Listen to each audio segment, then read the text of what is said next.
definir vida já é um negócio que não é tão... É complicado. É complicado. E definir vida inteligente aí? E aí? Nossa, daí primeiro você tem que definir o que é inteligente, né?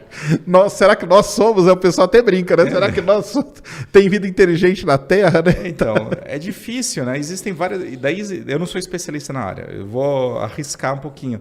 Mas existem várias definições de inteligência. Ou pelo menos vida evoluída, né? Que o pessoal chama. Nossa, falar. Pior ainda. Pior ainda, né? É porque evoluída, todos nós somos igualmente evoluídos. A bactéria... isso é legal, né? A bactéria que está aqui debaixo da minha unha, ou eu, somos igualmente evoluídos, porque estamos no planeta ao mesmo tempo, pelo mesmo tempo, e passamos pelos mesmos estágios, e ambos somos igualmente bem adaptados ao ambiente em que vivemos. Estamos aqui, está todo mundo vivo, né? Evoluído, quando a gente usa o termo biológico, é errado dizer quando um é mais complexo que o outro. E mesmo complexo é difícil dizer. É também, né? É difícil. Tem que tomar cuidado com esses termos. Não, o negócio de vida é complicado. Tá vendo, pessoal? O pessoal vai lá me xingar. Tá vendo como é complicado o negócio de vida? Não é fácil, cara. Não é fácil. Então, a gente não pode usar esses termos de senso comum para biologia que dá errado. Mas tem algumas definições de inteligente como sendo um organismo capaz de resolver problemas. Exato. Mas daí muitas coisas se encaixam em resolver também, né? problemas, e aí, né? Bactéria também resolve de alguma os forma probleminhas dela ali, né? Então ela tem um certo nível de inteligência, uma bioquímica que permite resolver problemas de fato. Ela tem. Mas depois a gente passa para organismos socialmente que têm uma organização social. E alguns usam isso como uma definição de inteligência também. Entendi. Daí tem as abelhas, tem os vários insetos, né? E temos Formiga, nós também, né? formigas. Aí já seria inteligência. É um tipo de inteligência também.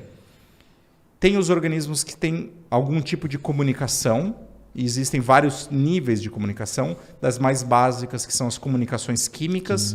Baseadas em feromônios e coisas assim. As mais sofisticadas, que dependem de órgãos sensoriais. Né? Fala, tato e outras. Mas então existem muitas definições aí que precisam ser levadas em conta. O pessoal costuma falar que é alguma civilização que chegou a construir algum equipamento de ondas de rádio, né? Que aí seria um nível de evolução ou de complexidade que já teria passado por tudo isso aí.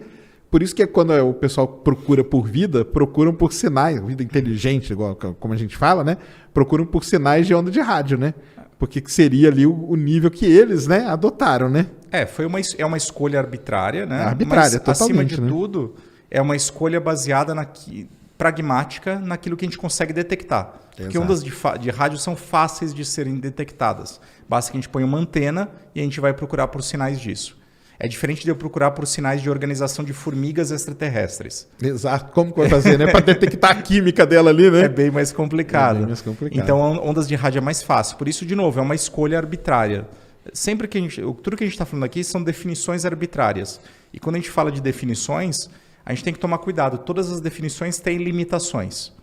Então, uma vez que eu defino, ao mesmo tempo eu crio uma limitação. Né? Se eu estou procurando por civilizações capazes de se comunicar por ondas de rádio, talvez eu esteja perdendo aquelas que se comunicam, sei lá, por ondas gravitacionais. Tá, e pronto. Ou sei lá, outra coisa do tipo. Estamos olhando na frequência errada, sintonizando a nossa antena na frequência errada. Exato. Né? Pode ser, qual né? frequência de rádio usar? Né? Tem todo o espectro eletromagnético para ser usado. Não só rádio, mas que vai do visível, infravermelho, ultravioleta, até as ondas de rádio mesmo. Né? Então, todo o espectro eletromagnético está à disposição para comunicação. E ali, nas antenas, você vê que cada vez que eles aumentam um pouquinho ali o range, né, de frequência, a quantidade de dado que chega é muito maior, porque está detectando mais coisa, e vai ficando mais difícil de você encontrar, porque o que eles tentam fazer, né, para quem não sabe, eles tentam detectar algum sinal coerente, né? Porque sinal de ondas de rádio vai vir aí de todo lugar e tal, e o pessoal fica ali tentando buscar alguma coerência. Aí rodam aí vários e vários algoritmos e tal, para tentar buscar alguma coerência. Porque na hora que eles veem uma coerência, de novo, né? É uma definição totalmente deles, né? Sim. E aí na hora que vier aquela coerência, opa, detectou. Aí todo mundo vai lembrar aí do filme Contato, né? Por exemplo, né? Que detecta ali aquele sinalzinho coerente. Faz meio sentido isso, será? O que você... Faz, né? Faz sentido, porque o universo está cheio de ruído de rádio, né? A gente está falando das explosões das estrelas. Isso. As explosões das estrelas, o movimento dos planetas, as auroras boreais que existem por aí afora, a atividade solar, tudo isso produz sinais de rádio. Então existe um background de rádio por toda parte, mas como você falou, ele não é coerente, né? Então você precisa procurar alguma coisa que seja espacialmente coerente, que esteja vindo de uma região específica do espaço e em um tempo específico com uma certa regularidade. E são esses sinais que a gente procura. Mas como você falou, é uma quantidade de dados gigantesca se você começa a estudar todas as frequências possíveis.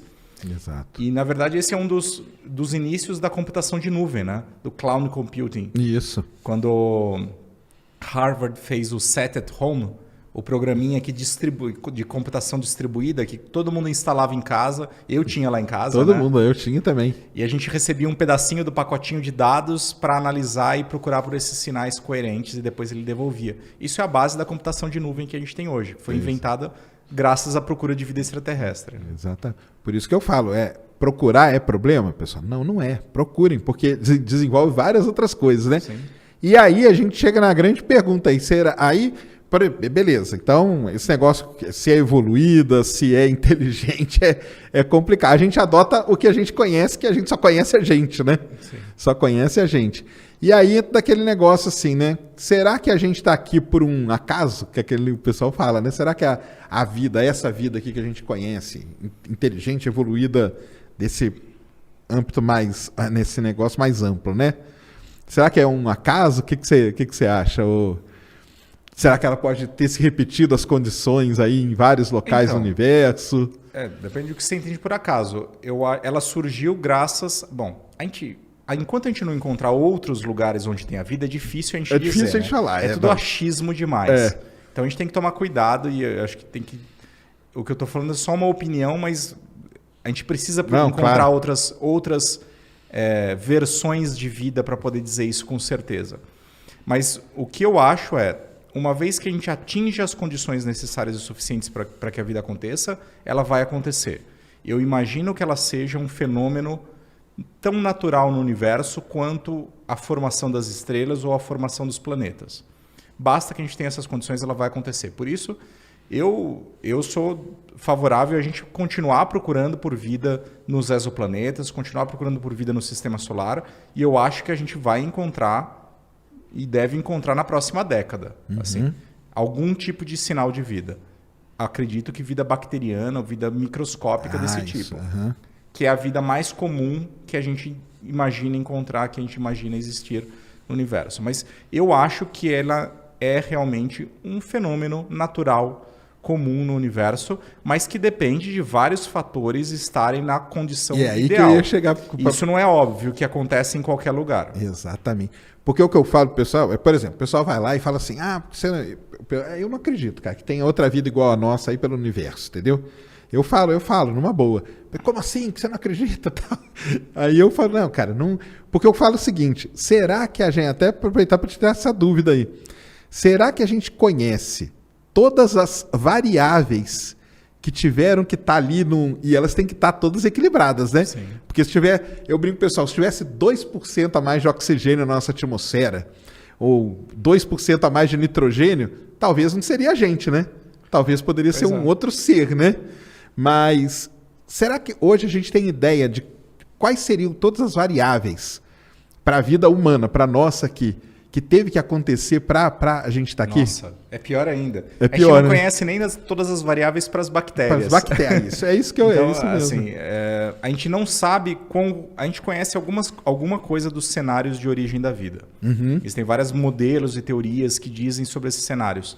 Mas a gente não sabe o quão robustas são essas teorias. Ou seja, isso que você falou, quanto que eu posso variar dos parâmetros e obter o mesmo resultado? Isso a gente não sabe. Simplesmente não sabe.